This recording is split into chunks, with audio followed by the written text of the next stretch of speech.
Carol Rogers and Kathy Douglass. Let me ask Carol here. There we go. Kathy, I'm going to say this so because people don't know. I've known you because I know you from Eric, who is coming on in about 12:30. He's coming back in an hour. But he brought you to my attention. There was something going on. You had submitted your book several times to Harlequin, correct? Yeah, well, not the ones that were published, but I had submitted a lot that were rejected, yeah. But there was one that did get accepted. What made the difference in that particular one that it slid through? Well, I think the ones that I wrote initially were not good. I mean, remember, of course, you were here when I think it was Victoria or Rashonda, one of them were saying when everybody thought they wrote the best book in the country. And so I although I didn't have that mindset, I did think that they were better than they were. And then I got one, and I believe I sent it to you. Yeah. And actually, you know, you made some comments and you pointed out some things to me. So then I was like, okay, well, let me take a look at what she's saying. And I went back and I went through it again, keeping in mind some of the things that you said, and I submitted it. And it took an eternity, but it finally was accepted. And I was like, yeah, okay, I'm on a roll now. Yeah, and it was. And I don't know if I ever said thank you. So thank you. Because I didn't see you for years, I don't think, after that. But if I did not say thank you, then let me say, I may have said thank you in email, but you know, that's not as thank you. Thank you in person. Yeah, me and Janice Allen, all we did was tweak and make sure you understood the formula for that first chapter. Once you've made it through with that first chapter, the rest of the work was all yours. You did look at the suggestions that she had, but she's a tribe member. And the thing about it is, people don't know the work that we do behind the scenes. It didn't matter that, you know, we got credit or anything like that. But I'm just saying, just that one, you had tried so many times, but it was just that one little thing that turned it. And you've been with Harlequin how many years now?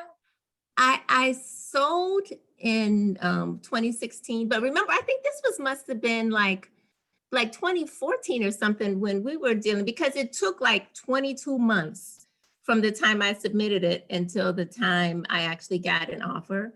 So I've been with them since 2016, but the book didn't come out until 2017 in January. So it was a while, but yeah, once, and I didn't quite, I mean, you know how you're close, but you're not quite there.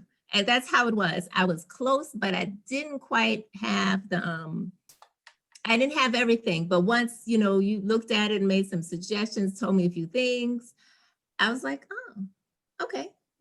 It started to click. And then I was able to take that and then run with it. And how you've given back to the cavalcade from since then. Every time we have a cavalcade, you send books, you send freebies, you've even come at one point. So my thing is, you never know what people need at one particular time. We would not have known. This is what we do. We do it outward. You came to us, Eric said, hey, talk with her, have a look at her stuff and see what's going on. And so Eric was very influential because I didn't know you before that time. So I'm going to turn it over to Carol, who's down there, got all that background spread of all of the authors. And there's your picture in the top upper left-hand corner. There you are. Big old smile. Okay, so I'm turning it over to Carol to do her thing with you. Good morning, Kathy. Morning. I am so excited to host you this morning. So I want to say welcome to the Cavalcade of Authors. Thank you. Okay, Kathy Douglass is a special editions author at Harlequin Books, and she started as a reader, hooked on Stephen King, but when she found herself checking under the bed, she switched genres and became a romance writer.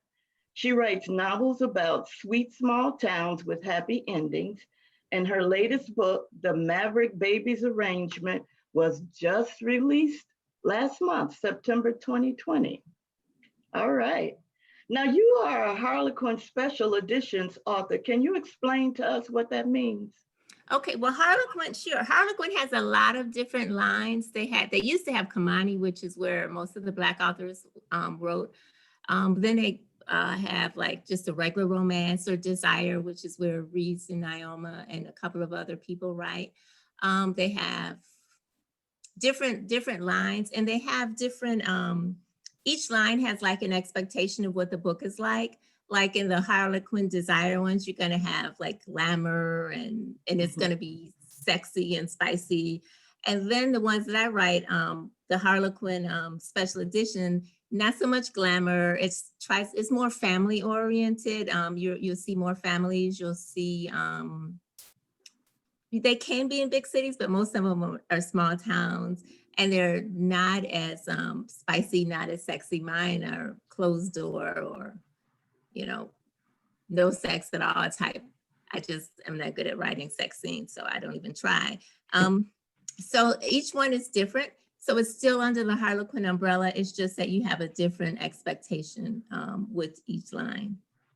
Yeah, that line sounds like a Hallmark movie. Yeah, it's more like Sweet that. Small. Yeah. Now, how did you become an author for Harlequin? I think we might have heard some of it. We heard some. And let me say one more thing to Lisa, that when I was saying all the things she helped me, one other thing she helped me was with when we were doing the cavalcade, and she was like, oh, you need to have your books, not just your books, but you need to have your flyers that has your books and all that. Then she told me where to get them printed. So those are all things that you don't really think about, but that's just one more way that Lisa and the cavalcade has helped me. Okay, I just wanted to say that before I forgot. Okay, now you asked me, how did I get started? Well, it's so funny because I had forgotten that I wanted to be a writer because, I grew up, we read a lot. I kind of did, but then in my house, you had to have something that was going to make you some money. You just couldn't, we were expected to be able to stand on our own 2 feet.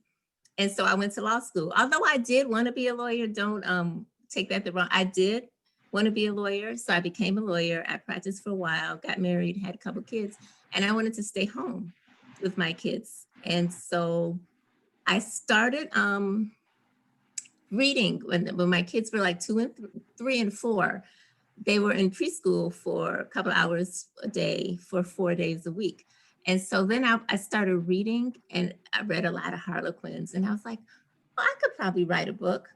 And so I started writing, and they were bad. But I told my best friend, I was like, Julia, I think I want to be a writer. And she said, girl, you told me that a long time ago, but I had forgotten. So then I started writing, and they were really, really bad. And I had like notebooks, and I would only write for those 2 hours when the kids were in school, because then they were home and I was spending time with them. And they were really bad. And I would send them off. And then like within, 3 or 4 weeks, I would get my rejection letter. But I just kept practicing and writing, and I joined like RWA, and I started taking courses. They would have the different writing courses that you could take, or enter contests. And, a lot of people who I have to say, I had some really good judges. And back then I used to actually send it in on the paper. And one judge I'll never forget, she wrote to me and she said, this is head hopping. Well, I didn't know what that meant. But she put on there, on the piece of paper, she wrote his point of view. Then the next paragraph, her point of view, his point of view, her point of view, so that I would understand. She says, you need to choose one point of view and stick with it. And I was like, oh, no one had ever told me that. So then I found out more about online classes I could take, and just the big writing community. I met a lot of people. And eventually, like I'm saying, I sent some really bad stuff in, and then would get rejected. Well, my husband bought me a computer, and he said, well, since you're writing, you're writing in these notebooks all the time, you should have a computer. Well, after that, I was like, oh, good Lord. Now I have to do it because he has spent money on this computer. And so I started writing on a computer. And again, that helped me to be able to find more courses. But I have to tell you, some of them, like people say they got them under the bed. Mine, I shredded. They will never see the light of day. But I kept up, and I started entering contests, and then I got better and better. And then I entered Brenda Novak, she writes small town romances too. Her son has diabetes, and she would have this auction where you could enter to win different things. And I won an editor's review, and he reviewed my first, it was, at the time it was called How to Steal the Sheriff's Heart or something, I can't remember. Or it was How She Stole the Sheriff's Heart. And he was like, hey, this is good. And, but no, he reviewed the first one. He says, well, do you have anything else? So I sent that. And then he was like, well, if, you know, I'm not stepping on anybody's toes, can you send it to me? I'm like, oh yeah, I've entered contests. Nobody, people have asked for full, but they've never gotten an offer. So I sent that to him. And I kidding when I said it took so long. I finished another book. I said, well, I finished another one. He's like, well, send me that one too. I sent him 3 books before I finally got the answer on the first one. And then I got a 3-book contract because they'd already had the 3 books. So that's kind of how it started. And I've been going since then. Okay, did you ever go back and rewrite any of your earlier novels? You just shredded them all. There's one that I think about that I really, really, really loved. And actually I submitted it, and he told me it was compelling and everything, but her backstory was too sad. And but other than that, the really, really, really bad ones where it was just like, oh, good Lord, what was I thinking? No. Those are gone forever. You know, I just have a question for my own purposes, you know, because when you signed with Harlequin, of course, contracts are involved. So can you tell me how you went about looking for an attorney to review your contract? Well, first of all, I am an attorney. So that's right. I didn't look at one. Right. So I just reviewed my own contract. But the other thing was, especially with like Harlequin, which a lot of people don't know, when you're in your series contract, there's very little. I mean, they're all pretty much the same. So there's not a whole lot that you can, I mean, once you're a bigger name, like I'm sure Brenda Jackson probably has some clauses in hers that me with my 10 books and my small little audience, I could never dream of having. But when you first come in, it's pretty much, this is pretty much basic. But there are like, there's probably a way, like there may be like a literary guild who recommends attorneys. They may have some, but I mean, I can read a contract, so. Yeah, so you're the exception and not the rule. You know, seriously though, it's a whole lot of romance authors are lawyers. There's I'd say 30%. Okay, let me ask you, knowing what you know now and you didn't know then, if you could go back and tell your beginner writer something, what would you say? And what would you say to help us beginners now? What's the most important thing that you learned? I think probably for me is that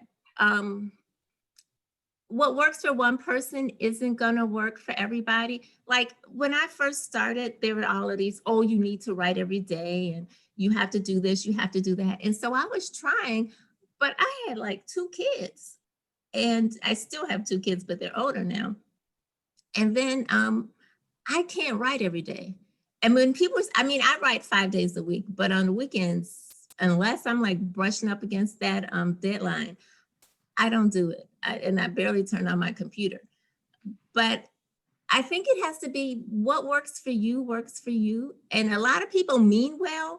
I mean, and they're trying to tell you what has made them successful, but it may not translate to you. So I would think the best thing to do is find out what works for you and then just try to make that work. Okay. Now, another question I have for you is, since you are a Harlequin writer, do they allow you to publish on your own, or do you just have to send all your stuff to them? Oh, you can self-publish. A lot of authors either write with other publishing companies like Reese does. She's writing with Harlequin and she's writing with I want to say Grand Central, but that may be wrong. So, but she's with another one. But you can also self-publish if you want to. There's nothing prohibiting you from doing that. So you can do both. Okay, now I notice that you have books, they look like they come out every month or every other month. How do you accomplish that? They don't really come out that much, that far, that close together, because I wish they did. Now this time, I had 2 back to back. Right. But generally, it's probably like 3 a year. I would like 4 a year, even though that would be a push. But it's generally 3. It comes out to like 3 a year. But what happened this time is I had my own contracts to do my Sweet Briar series, or actually just any books that I want. And then there's the continuity, which is the Mavericks books, which is separate from that contract. And so they said, hey, Kathleen, do you want to participate in this Montana Mavericks? And I was like, yeah, okay. Well, then that was a separate contract. And then those books are already like scheduled. So when I signed that was already, they'd already booked out that it's going to be July to December. And so that's how my Montana Mavericks book was there. And then my Sweet Briar book had already been for August, but generally it's like 3 or 4 months in between, sometimes 5. What's a book, one of your favorite books on writing that you can suggest to new writers? I like, let me see, I got a couple. Is this okay to back away like this?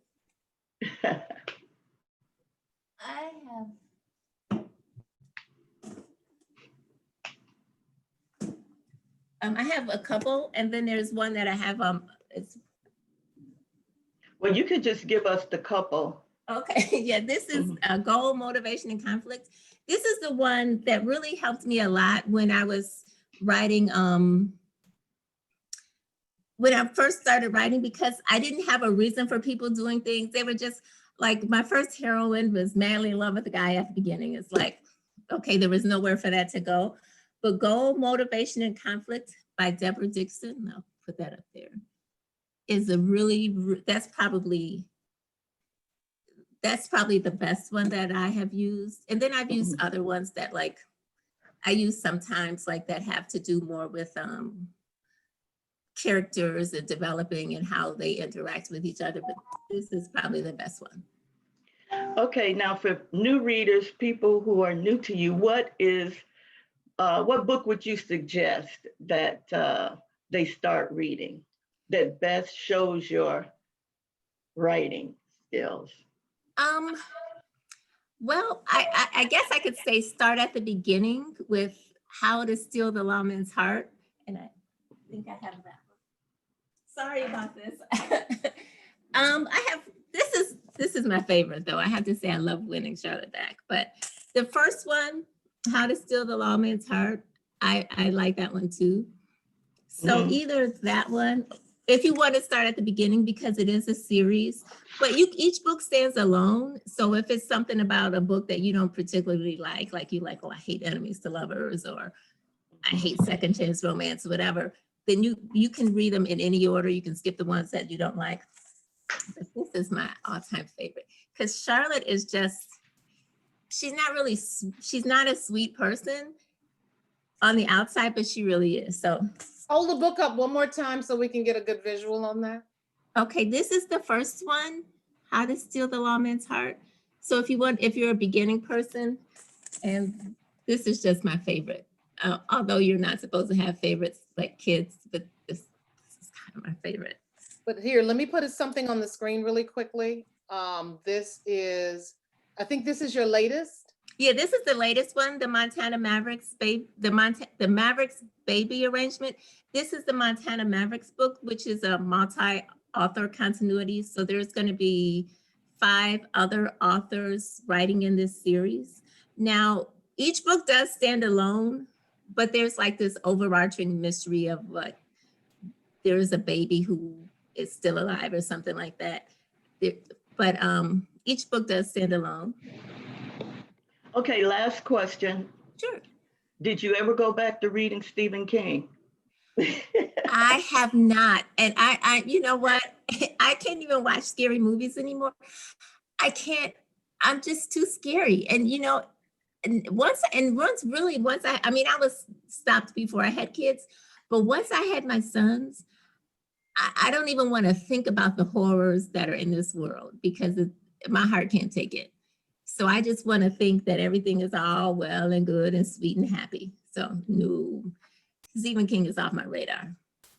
So where can we reach you? Well, the easiest way is my website, kathydouglassbooks.com. And then I have like links to Facebook and Twitter and Instagram. And you can sign up for my newsletter, then I can reach you. And there's a newsletter sign up on my website. I don't send like a lot of emails. I send one a month. And if I get a new cover, I may send that. But lately, the last couple covers I've had, they've been on Amazon like the same day. So there was no sense of saying, hey, here's my new cover. Isn't it cute? Because you could already see it. But so I send out one a month. And so you can see me at kathydouglassbooks.com. And although I'm like on Twitter, I don't really tweet a lot. I'm not really all that interesting. I don't, I just don't. I'm on Facebook and Instagram. And that's it.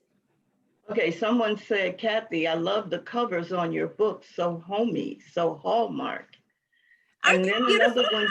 another person said, love all your books and congratulations on your new books. Oh, that's Mary. Hey, Mary. Thank you. Oh, can I show you my new cover? My new book. I'm sorry. See, y'all got me all excited. This is my book that's coming out in December. It's called A Soldier Under Her Tree. And when I saw my husband was in the military. He's like, how come he ain't in a uniform? And I'm like, I don't design the covers. But isn't this gorgeous? I love this cover. So this is coming out in December, and I promise not to spin around anymore.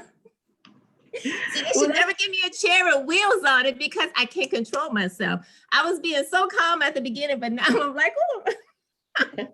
Well, we want to thank you so much, Kathy, for joining us today, the Cavalcade of Authors. And we'll be looking you up. And somebody said they already bought one. They just added you to their list. Thank you. Yeah, so we're so grateful that you decided to spend time with us this morning. Shannon Harper says, I love her romances. Oh, thank you, Shannon. She's one of our biggest avid Cavalcade. I saw her on yesterday. Yes. She's the only person that's been a reader she's a reviewer as well, but that was her favorite author. And to give her the opportunity to do the interview or the chat with Unoma, because she constantly advocates for her. And there's so many readers that advocate for particular authors that are not getting their just due. Like Eric always advocates for you. I didn't know from Eve's Cat, but Adam said, Lisa, Lisa, can you make Kathy part of the Cavalcade? She needs to be part of this. She needs to do this. She needs to get with you. Eric is your biggest cheerleader. And you know what, but you know what, even though he's not here yet, I love Eric. Eric is the most real person you ever, but you know him. And I have to say for you, Lynn, thank you so much for including me because, I mean, I have just a few little books, you got people on here who got hundreds of books and tens of thousands of fans. And when you first invited me, I think I had like, 4 books, 5 books. And it's like, and you're like, oh, we could put some of your books in the bag. I'm like, look, I have to say, I cannot tell you enough times how much I appreciate you and all that you do. And all of your tribe, you all are wonderful people. You are helping. You have no idea.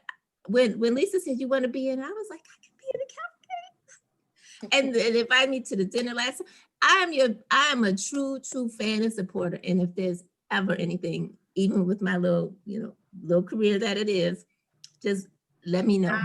Do not downplay your career. There are people who wish that they were able to be where you are. And readers don't care if you have 1 book or 1,000. They just want a good book. They don't care about the length of your career. They don't care about how many numbers of books. They care about the one book that's in their hand. So please don't ever downplay your success. There are people who are still sending manuscripts to Harlequin trying to get to where you are. So please don't downplay that success ever. Oh, well, I received that, but I'm just saying you guys are great and I appreciate it. And if somebody said, yes, ma'am, that would be me. Somebody that's in the panel is there. So they want, whether you have one book or 100, they want to be where you are. Everybody gets to be at the place that they need to be when it's time. The other books that you sent in there, that wasn't your time. The one book you sent in there, regardless of what we did on the back end to do the editing or to the suggestions or whatever, to get it through, it was still your time because it was still your work. But it was behind the scenes that somebody said, Kathy, because what would you have said? Well, I don't need to send anything, but I know how to write. I was such and such and such. I don't need such and such and such. What if you had said that? You would not be where you were. You were available to listen to wisdom, listen to the suggestions and make them and get in. And from there, it's been all you. All you needed was that foot in the door. Well, that's true. And that's one thing I have to say is to anybody, perhaps this should have been my piece of advice for anybody's writing. Don't be afraid to listen to people. You do not know it all. And you never know. Somebody can say something or, you know what I mean? Be receptive. That should have been my to new writers. Be receptive. Yeah. Don't think you know it all. Thank you. Thank you so much for coming in today. We thank you. Appreciate you. And we will be getting with you for the cavalcade in Chicago when we do it in April. If the pandemic. So we are going to do it in they shifted it to August and then they shifted it to April. So we will reach, you're already in the wavelength for that. And then we're going to do the Bahamas, but we're going to always do one in Chicago attached to the Black Women's Expo. Because they let us do the literary cafe, and I'm not turning down 30,000 people, 20 to 30,000 people walking through there. And we did to do the literary cafe. That's like gold. But you rolling with us, you may not be a tribe member, but you roll when we roll. All right now. Thank you so much. And can you put me in the thing? Because I want to hang around. Okay, so I'm going to put you in the audience, as I'm going to call it the backyard. There we go. All right.